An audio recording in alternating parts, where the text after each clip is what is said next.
Ashamaa akkam nagaa jirtu ani Yoobsaan Abbabeeti. Yoobsaan miidiyaa YouTube chaanel laayik sheer sabskiraayib gochuu hin dagatinaa.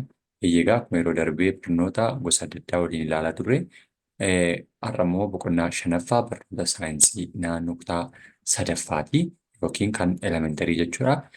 Boqonnaa 5ffaa keessatti dhimmoota ijoo xiyyeeffannoo barbaadan yookiin immoo of eeggannoo daandii irraa yookiin karaa isa jennurra yeroo deemnu of eeggannoowwan isa barsiisu keessatti saayinsiin gahee tokko qabaata. Wanti jechuun saayinsii naannoodha yookiin immoo naannoo keenya keessa waan jiru barsiisuu yookiin immoo hubachiisuu waan ta'eef akkasumallee qo'annoo lubbuu qabeeyyii fi lubbuu malee yookiin lubbuu dhabeeyyii warreen jedhaman qo'atee waan nu barsiisuu fi waa'ee dhimmoota naannoo keenyaallee guutummaatti ni hubachiisa jechuudha. Kanaaf of eeggannoo daandiirraa gaafa ilaallu of eeggannoon daandiirraa tokkoffaa ofii keenyaafidha. Lammaffaa immoo namoota daandiirra jiraniif wantoota karaarra jiraniif of eeggannoo gochuudha. Of eeggannoon daandiirraa yommuu deeman balaawwan akka konkolaataa konkolaataan faana namatti dhufuu danda'u irraa of eeggachuu jechuudha. Innis immoo daandii irratti balaan tiraafikaa karaa adda addaatiin mudachuu isaanii akka of eeggannoo biraa yommuu karaa qaxxaamuran bitaa fi mirga keenya qabatanii ilaaluudhaan deemuu. Konkolaachisaan of eeggannoo gochuu dhabuu fi kanneen kana fakkaatan of eeggannoo daandiirraati. Loon to'annaa malee daandii konkolaataa irra socho'uu sababni isaa immoo loon gaafa daandii irratti bobba'anii kallattii adda addaatiin konkolaataan daandii isarraa yookiin immoo loon sanarraa goruuf jecha yookiin daandii isaa gadhiisuu yookiin immoo namatti bu'uu waan danda'u. Roobni cimaan yommuu roobu lolaan akka tasaa uumamuu fi kanneen kana fakkaatan illee roobni yeroo roobu tokkoffaa boollawwan daandiirra jiran haala konkolaataa hin argine seenuu danda'a. Namni illee akka hin taane bowwaa keessa bu'uu yookiin immoo lolaa sana ce'uuf jecha karaa konkolaataatti lixuu danda'a. Wanti warreen kun warreen of eeggannoo daandii konkolaataa yookiin immoo tiraafikaaf of eeggachuu qabnu kan nu hubachiisanii fi hubannoo xiyyeeffannoo barbaadan ta'aniitudha. Sababoota armaan olii kanarraa ka'uudhaan egaa balaawwan armaan gadii uumamuu danda'an immoo ilaaluu dandeenya jechuudha. Balaawwan yommuu karaa qaxxaamuran bitaa mirga ilaaluu dhabuun irraa dhufu konkolaachisaan of eeggannoo gochuu dhabuu konkolaachisaan tokko callisee eeggannoo malee daandii namni keessa baay'atu irratti saffisa humnaa oliidhaan oofuu loon to'annaa malee gara daandiitti baasuu roobni cimaan roobuun warreen kun balaa akkamii geessisuu isa jedhu immoo ilaalla jechuudha. Isaan keessaa inni tokkoffaanii balaawwan isaan geessisuu danda'a yookiin sababoota warreen ammaatiin balaa gahuu danda'u keessaa inni tokkoffaan lubbuun nama bahuu danda'a. Nama irra bahuu danda'a yookiin nama rukutuu danda'a. Qabeenyi manca'uu danda'a. Konkolaattonni mataan isaa miidhamuu yookiin caccabuu danda'a. Karaa jallatee yookiin daandiirraa maqee daandii cinaa warreen jiran warreen akka manneenii fi wantoota karaa bukkee jiran miidhuu danda'a.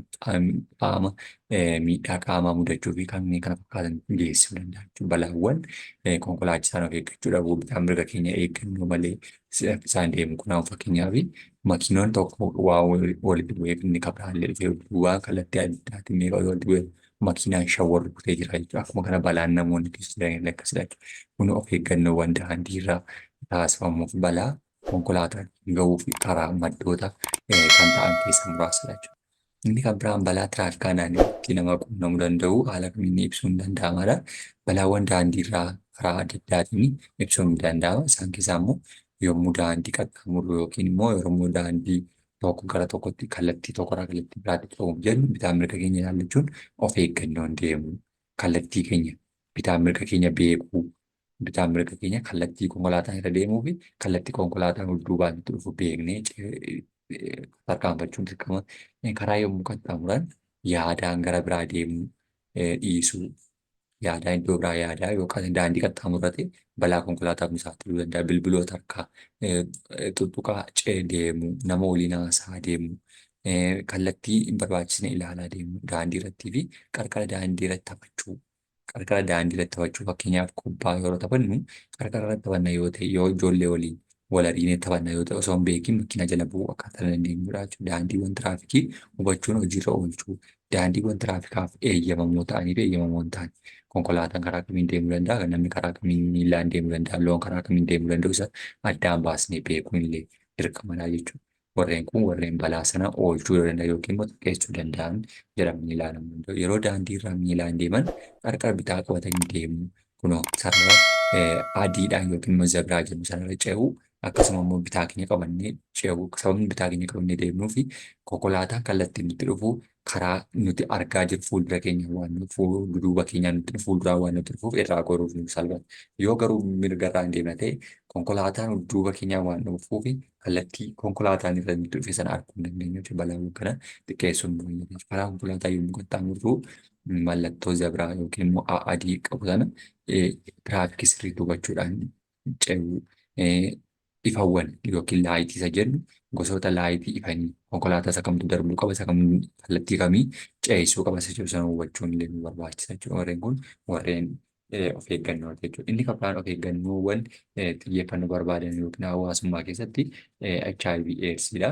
Vaayirasiin HIV AIDS dhiiga haaluun miidhageessuu yookiin immoo seelii dhiiga qaama keenya irraa dhukkuboota ittisuu danda'an miidhuudhaan balaa geessisuu danda'u waan ta'eef kunis kan hawaasni of eeggachuu danda'uu fi kan saayinsiin barsiisuu keessaa tokkodha jechuudha.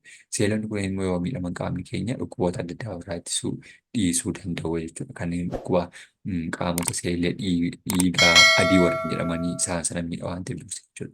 Dandeettii dhukkuba ofirraa ittisuu qaama keenyaa akka irratti taasisa. Dandeettii dhukkuba ofirraa ittisuu qaama keenyaa yoo irratti immoo dhukkuboota adda addaadhaaf nama saaxila. Akkasuma HIV AIDS dhukkuba sababa vaayirasii HIV dhufuudha. Innis immoo huumaan immuunoo vaayirasii kan jedhamuutiin kan dhufuu danda'udha. Dhukkuba hanga har'aatti illee qoricha hin argannedha. Kanaaf namni kamiyyuu irraa of eeggachuu fi irraa of ittisuu dhukkuba qabu ta'uutiin ni beekama jechuudha. Haa ta'uyyuu malee immoo qorichi dhukkuba dandamachuu nama dandeessu immoo mana yaalaatti illee kennamuu akka danda'uu fi garuu irraa fayyisiisuu akka hin dandeenyee fi yeroodhaaf haalota dandamachiisuu danda'an malee fayyisuu guutummaatti kan hin dandeenye ta'uusaa. Dhukkubni HIV AIDS kunis immoo nama vaayirasii HIV AIDS faalame irraa karaalee adda addaatiin gara nama fayyaatti dabarsuu akka hin danda'ullee beekuuf nu gargaara. Isaan keessaa immoo tuttuqqaa dhiigaa dhiigonni yoo walitti bu'an qaama dhukkubsatee yookiin qaama citee jiru dhiiga isaa nama fayyaa fi nama dhukkubsataasuu yoo walitti bu'e dhukkubni kun darbuu kan meeshaalee qara qaban kan akka lilmoo fi haaduu yookiin qarabaa kan jennu waliin fayyadamu. Kan namni biraan ittiin murameeru yoo qaama keenya kan fayyaa murame darbuu danda'an dhugarraa gara daa'immaniitti. Yeroo haati ulfataatee jirtu haadharraa gara daa'immaniitti fi da'umsa duraa fi yeroo da'umsa dura karaan dhufaatii da'umsa booda immoo yeroo dhiigni haati deessu sana haadharraa gara mucaatti akka dhiigni ishee waliin tuttuqni taasisuu inni kun maloota ittisuuti jechuudha. Kan biraanii harka wal qabachuudhaan hin darbu, waliin taphachuun hin darbu, waliin nyaachuun, waliin barachuun, qophii adda addaa irratti waliin hirmaachuun hin darbu. Warreen kana fakkaatan hin darbu. Kanneen warreen olitti haasofni ala jechuudha. Inni kan biraan mallattoolee dhukkuboota HIV AIDS kan nu barsiisu yookiin saayinsii keessatti ilaallu keessaa inni tokko faalama fayyaa fakkaatan mallattoolee dhukkuba HIV osoo hin agarsiisin vaayirasii HIV dabarsuu danda'u. Namoonni akkanaa dhukkuba kanaan qabamuu isaanii qorannoo dhiiga taasisuun beekamuu danda'u.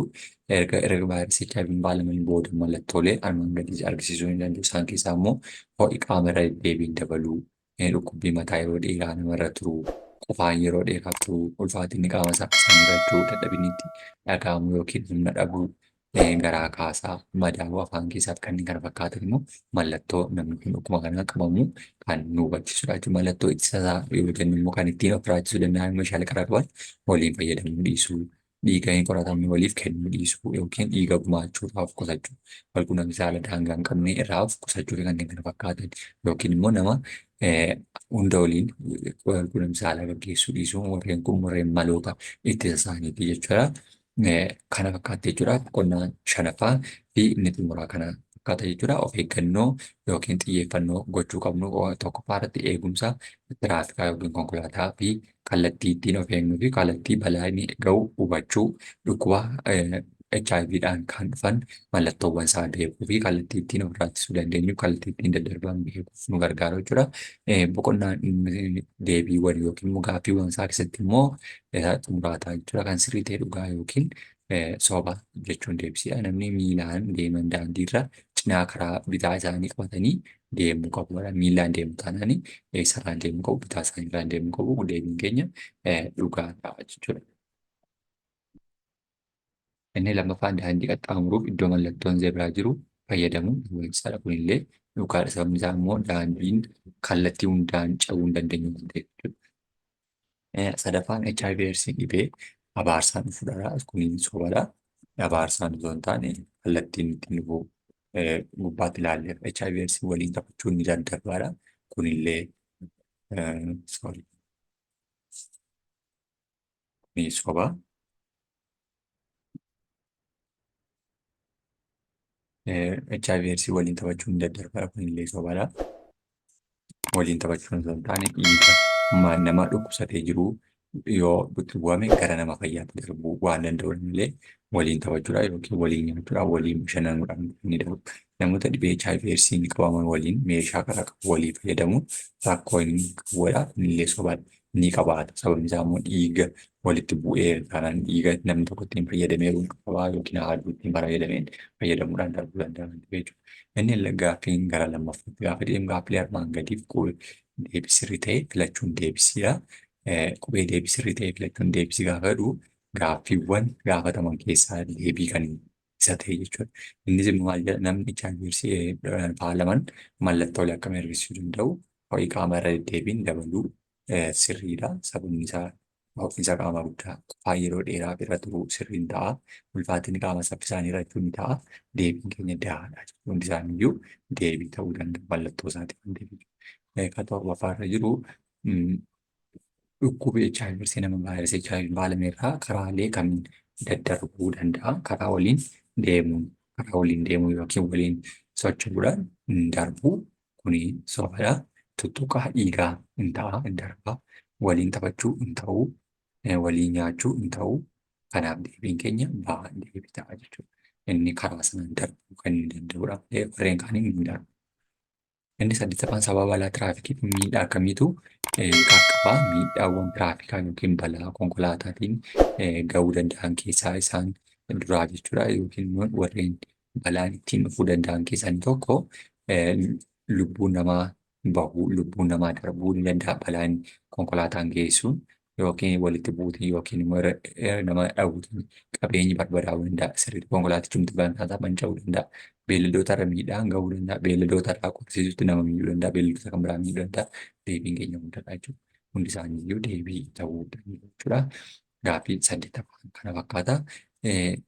Boqonnaan shanaffaan keenyas kanuma irratti kan golobamee fi saayinsii naannoo kutaa 3ffaa kanuma irratti kan golobne ta'a jechuudha. Hanga kan biraan walitti deebinutti yoobsaan miidiyaa yuutuub chaanel laayik sheer sabskiraayib gochuu hin dagatinaa. Yaadaaf qeeqa qabdan asirratti naa barreessuu hin dagatinaa. Galatoomuu barbaada.